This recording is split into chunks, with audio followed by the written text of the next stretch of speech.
just because I want to give people knowledge in ways that I wish I had known growing up, before I had an autoimmune disease, before I had knee surgeries, before I tore my ACL 3 times, before my meniscus, before I dented my tibial bone in my knee, before I broke my right arm on the growth plate on my shoulder. So I feel like all those things allowed me to want to learn how to become healthier. I had an autoimmune disease called ulcerative colitis. It's very similar to Crohn's disease. Luckily, that allowed me to learn about diet and nutrition because obviously, when your large colon was infected like mine was, what goes in your large colon? Food. So I learned that food is an important role of how we feel. Okay. So we're going to focus today on white fat, the fat that really too much of it is not a good thing. Okay. So less is more kind of with this idea. And a term that my teacher came up with was called overfat. So instead of being overweight, so I weigh 200 pounds, I'm 6'4", and I have a low body fat percentage. Someone who maybe is 5'4" and weighs 200 pounds, they might have a 35% body fat. Well, we weigh the same. So it's not really about weight, it's about body fat percentage. And so in this presentation, what we're going to go over is exercise as heart rate based, and we're going to go over high fat, low carb, low sugar diets and why that's important. So what we're going to go over is what we call the maffetone course, or the MAF course. MAF stands for maximum aerobic function. Okay. I'm just going to read a little bit of this just to cover the basics of how we're going to go through this. So in this course, we'll be using the simple techniques of how to eat a high fat, which is good fat diet, aerobic based low impact exercise, and tools for stress management. This program suits anyone who is wanting to have a more resilient and healthy body. We are putting scientifically proven techniques into practice. Our motto will be train right by training light. We are living in a time where only 12% of Americans walk at least 2 hours a week, and nearly 80% of the population is overfat. We have collectively lost touch with our own bodies. Thankfully, the Train Right by Training Light course offers simple and objective ways to get back into our bodies. We will never have perfect health, but we can strive to always be improving our health. It is our birthright to feel happy, healthy, and strong. But some things to think about is when it comes to health and fitness, what is your primary goal? And don't be afraid to dream. Like, get as wild as you want, because that's how people do amazing things. Their imagination. Goals should be listed somewhere in your diary. Include all workout info, total workout time, type of workout. And then what I like to do is when it comes to journaling and knowing your exercises, we talk about micromanaging. So micromanage your exercise will lead you to macro results. And so keeping track, like a diary of your day and your exercising. If you work out and you feel like garbage afterwards, that's a sign that what you're doing isn't working. And if it's like it only happens once, then that's like, okay, that's a fluke. But if it happens 3 days in a row, well, then we need to address the workout or the other parts of life. What is causing you not to feel good is what we're looking for.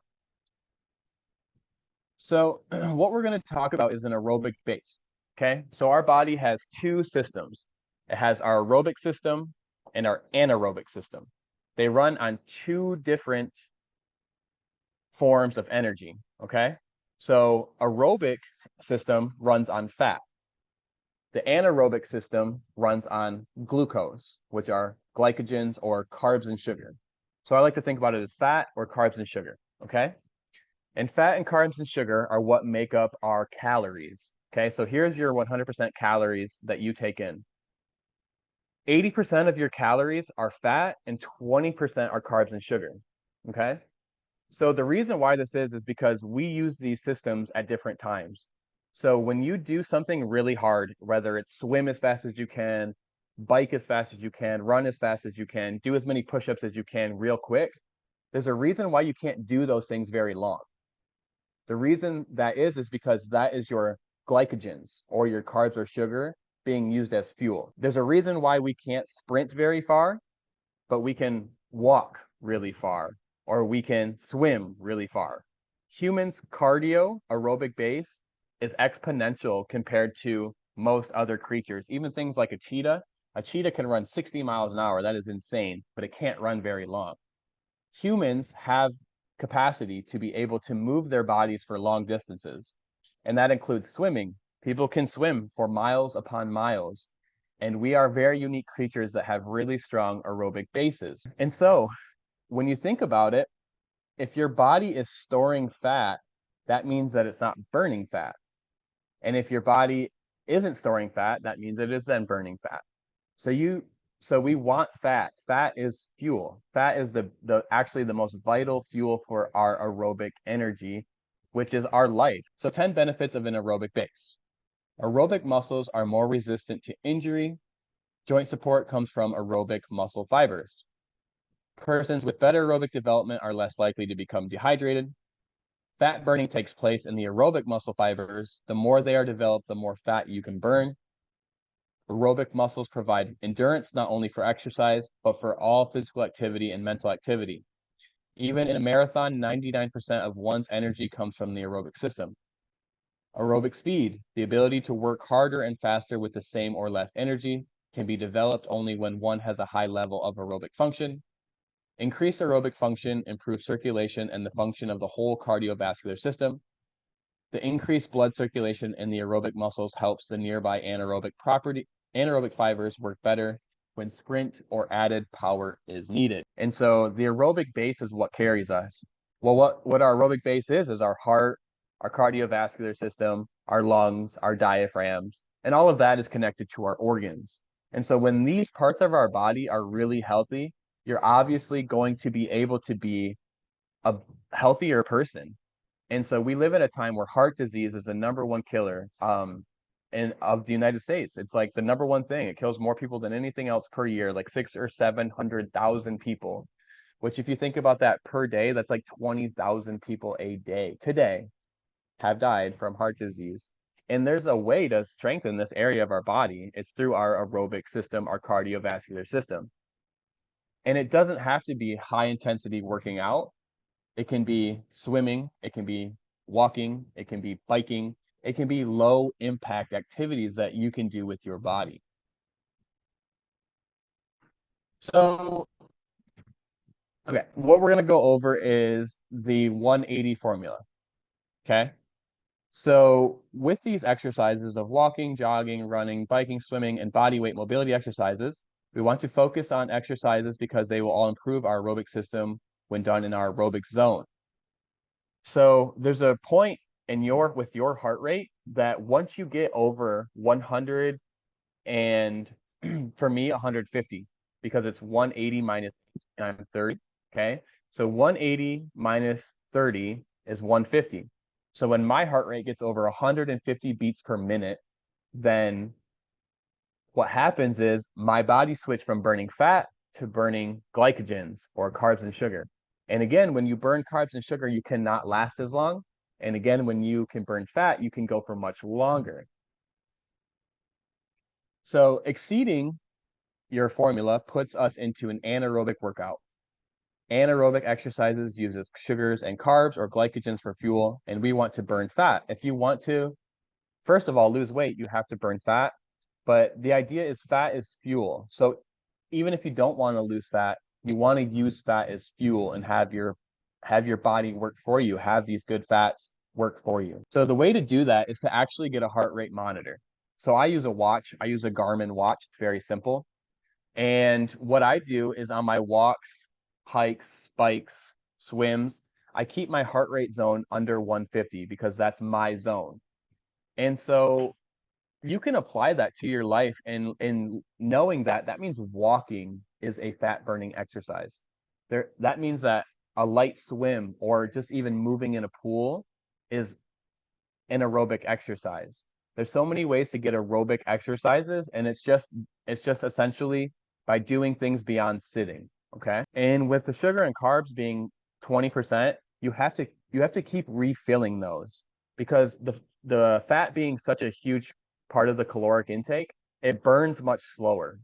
So there's a reason for all that, right? Because the glycogens burn fast because quick sprint. The fat burns real slow because it's a walk. Well, if you are using carbs and sugar as fuel, which a lot of people are, you can tell by the fact that their body is storing fat, then that means that they constantly have to refill. So they have that, they eat, and then within an hour or two, they feel hungry again. They eat and they feel hungry within an hour or two. That means your body's running on carbs and sugar most likely. When your body runs on fat, you after you eat, you feel satiated and you feel like you have energy for 4, 6, 8 hours. That's been my experience at least. So let's say that you don't have very much opportunity to exercise, but you still want to lose weight. One way to help that is going to be to eat a high fat diet. And what I do is I recommend a 2 week test of completely cutting out carbs and sugar. And this is really hard for people because 80 to 90% of food in grocery stores is carbs and sugar. So the 2 week test, foods you can eat. You can eat whole eggs and all real cheeses. You can eat all meats, but beware because many cold cuts are cured in sugar and should be avoided. So avoid cold cuts essentially, okay? But any real meat, real beef, real venison, if you can get wild, that's better, but you want to get real meat. And if you know where it came from, how the farmer uses it, all these things are going to add to your benefit. We want to eat all fish and shellfish, but I would also avoid farm raised. So don't do farm raised fish, but do wild caught fish. We can do tomatoes, V8, and other vegetables such as carrot. All veggies except potatoes, bean, and corn. The reason why we can't do potatoes, bean, and corn for this 2 week test is because they are high in carbs and they are high in starch. You can eat nuts, seeds, and nut butters. And on top of that, oils, vinegar, mayo, mustard, butter, but no hydrogenated oil. Again, no hydrogenated oils and sea salt. Now let's look at foods to avoid. Now this is the hard part. Okay, this is the thing, and this is most of the foods that we're eating. Okay, so foods to avoid: sugar and foods that contain sugar. Here, sugar is also called sucrose, dextrose, lactose, maltose, glucose, corn syrup, maltodextrin, glucose polymers, and high fructose corn syrup. Ketchup and honey are examples of sugars we would avoid for the 2 weeks.